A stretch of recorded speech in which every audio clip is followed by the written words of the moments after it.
খাজনা যখন বাড়তি হয়ে যায় তখন কিন্তু ঝোল টোল দিয়ে খেতে আর ভালো লাগে না, তখন ওটা অনেকেই ফেলে দেয়।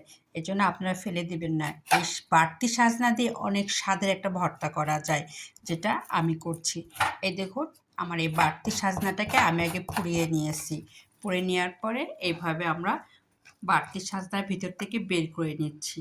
নেওয়ার পরে রসুন, মরিচ, কাঁচামরিচ দিয়ে, আর তার সঙ্গে থাকবে ধনের পাতা, লবণ দিয়ে ভর্তা করলে অনেক টেস্ট হয়। তবে পরে আপনাদের দেখাচ্ছি। আপাতত আমরা যেভাবে বের করে নিচ্ছে, এই দেখুন, আমরা বাড়তি সাজনা পোড়ানোর পরে ভিতরের অংশটা এইভাবে নিয়ে নিচ্ছি। নিয়ে এখানে রাখবো। তারপরে আমরা ভর্তার প্রসেসিংটা আপনাদের আমি পরে দেখাচ্ছি। পুরো সাজনাটা, পুরানো সাজনাটা আমি এভাবে আলাদা করে নিয়েছি। নেওয়ার পরে এখানে রসুন আর লবণ, আর তার সঙ্গে থাকবে পেঁয়াজ, সরিষার তেল। এটা দিয়ে খুব সুন্দর করে এই পুরো হলো সাজনাটা ভর্তা করা হবে।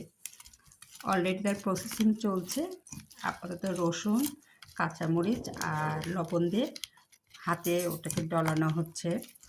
তবে এই ভর্তাটা খেতে খুব টেস্ট।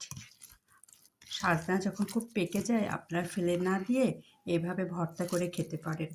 এই দেখুন, খুব সুন্দর ভর্তাটা, খুব সুস্বাদু হয় এবং কাজেও লেগে যাবে। কারণ পুরো সাজনা তো রান্না করলে ভালো লাগে না, ওটা খসখস করে। আর এই ভর্তাটা কিন্তু তা করবে না। এই দেখুন,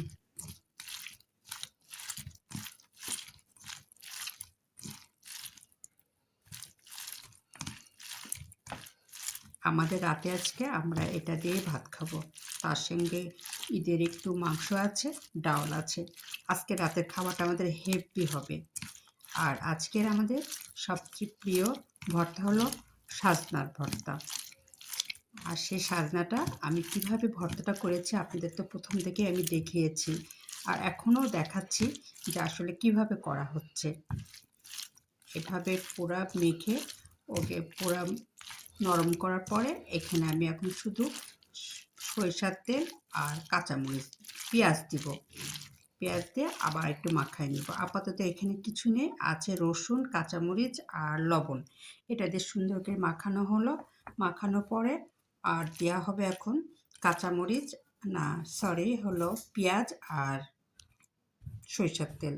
কারণ আমি পেঁয়াজ কাটতে যাচ্ছি, একটু রেখে দিলাম। ভর্তা রেডি করা হয়ে গেছে। এখন আমি পুরো পেঁয়াজটা দিয়ে দিলাম। সরিষার তেলটা দাও, দিয়ে নেড়ে ফেলো। এই হলো পুরো সাজনার ভর্তা। যে সাজনা পেকে গেলে আর খাওয়া যায় না, সেই সাজনা পুড়িয়ে আমরা ভর্তা করেছি। এই সাজনা দিয়ে ভাত খেতে কিন্তু অনেক মজা লাগবে। আপনারা করে খেয়েন, দেখবেন তখন আমার কথা মনে পড়বে যে আসলে অনেক মজা।